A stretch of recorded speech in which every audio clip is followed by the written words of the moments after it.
मैं हूं आपके साथ सुमित गुप्ता। आप देख रहे हैं आपनों राजस्थान बुलेटिन की शुरुआत में बड़ी खबर। बीजेपी प्रवक्ता सुधांशु त्रिवेदी ने प्रेस कॉन्फ्रेंस की, कहा राहुल ने सेना का अपमान किया है। बीजेपी ने राहुल की तुलना हाफिज से की। जो पाकिस्तान ने भी नहीं कहा वो राहुल ने कहा। बड़ी खबर इस वक्त की। राहुल गांधी ने किया सेना का अपमान, ये कहा बीजेपी ने। कहा जो पाकिस्तान नहीं बोला वो राहुल ने कहा। बीजेपी ने राहुल गांधी की तुलना आतंकी हाफिज से कर दी।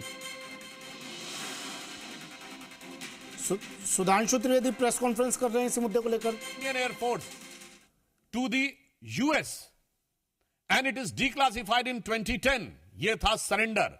1960 80% पानी सिंधु नदी का पाकिस्तान को सरेंडर। 1948 पीओके यानी कश्मीर का एक बड़ा हिस्सा सरेंडर। और 63 में जब सक्षम वैली चाइना को दे दी थी पीओके ने, तब तो हम कम से कम सिंधु समझौता रद्द कर देते। और 1947 में मुस्लिम लीग और जिन्ना के आगे 1/3 ऑफ द कंट्री सरेंडर। तो इनकी नीति क्या रही? इनकी नीति यह रही कि 48 में आधा पीओके चला गया, और 62 में चीन के साथ क्या क्या चला गया, और 65 में हाजी पीर का दर्रा खो गया, और शिमला में पीओके भी खो गया, और ये सुलह की शक्ल को संवारते रहे, जीतने के बाद बाजी हारते रहे।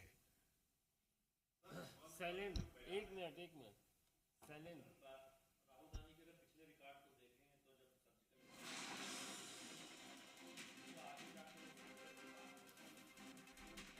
राहुल गांधी का बयान, सेना का अपमान। बीजेपी प्रेस कॉन्फ्रेंस कर रही है। सुधांशु त्रिवेदी बोल रहे हैं, पत्रकारों के सवालों के जवाब दे रहे हैं और कांग्रेस पर जमकर निशाना साधा। मीडिया में भी कितने बिलियन डॉलर का नुकसान हुआ। और मैं राहुल गांधी जी को यह भी बताना चाहता हूं, हो सकता है उनके दिल में बड़ी कसक उठ रही हो कि पाकिस्तान को नुकसान हुआ है, चाइना को भी नुकसान हो गया है। क्योंकि जो चाइना के डिफेंस स्टॉक थे, anybody can go and check the AVIC systems, Chengdu जो PL-15 मिसाइल बनाती है, उसके स्टॉक्स 9% गिरे हैं। J-17 बनाने वाली कंपनी के स्टॉक्स 15% गिरे, एंड ओवरऑल 20% गिरे हैं जो J-10 और J-17 बनाने वाली एविक सिस्टम चेंगडू के कुल जो स्टॉक्स गिरे हैं। और चाइना में सब कुछ गवर्नमेंट कंट्रोल है। Despite the full throttle support by the government, is still there net stocks is less down by 6 to 7%। और भारत की जितने भी डिफेंस की कंपनीज हैं उनके स्टॉक्स ऊपर गए हैं। वो HAL जिसपे आरोप लगाते हैं 14% स्टॉक ऊपर गया है। मझगांव डॉक्स का स्टॉक 30% ऊपर गया है। गार्डन रीच और मझगांव शिपयार्ड का 30 to 32% ऊपर गया है। ये तो ओपन में है, ये तो दुनिया देखती है सैटेलाइट पिक्चर से लेके कंफर्म करके किसकी वेपनरी सक्सेसफुल रही किसकी नहीं। तो हो सकता है उधर चीन से करार भी था ना इनका, तो उस करार का प्यार उभर रहा हो, और इधर भारत से तकरार उभर रहा हो, और उधर पाकिस्तान से अलग एक प्रकार का प्यार उभर रहा हो। तो शायद इसलिए बात कह रहे हो। इसलिए मैं कहना चाहता हूं, जो राहुल गांधी जी बोल रहे हैं, यदि वो अपनी बुद्धि से बोल रहे हैं तो ये उनकी निष्ठा पे गहरा संदेह है। यदि वो अपने जो उनको पॉइंट देने वाले लोग होते होंगे उनके द्वारा बोल रहे हैं, तो मुझे लगता है कि उनको अपनी टीम और उसकी जानकारी के बारे में, कुछ नए लोगों के बारे में विचार करना चाहिए। अथवा अगर उन्होंने ही ये बात कर रखी है तो मुझे लगता है कम से कम फैक्ट्स को क्रॉस चेक करने की कोशिश करनी चाहिए। आमोद राय हो गया।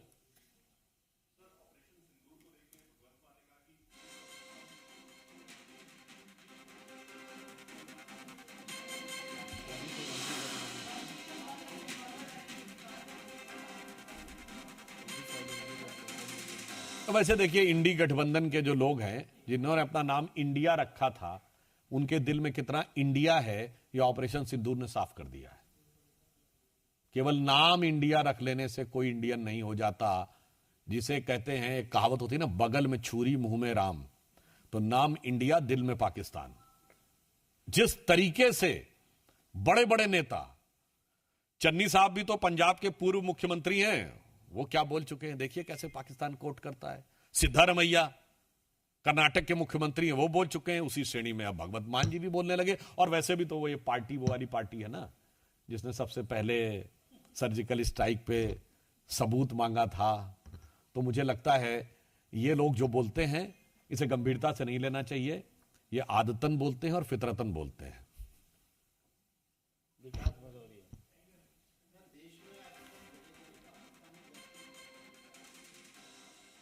कांग्रेस की बातों को संजीदगी से नहीं लेना चाहिए, इनकी आदत में है, इनकी फितरत में है, ये कह रहे हैं सुधांशु त्रिवेदी।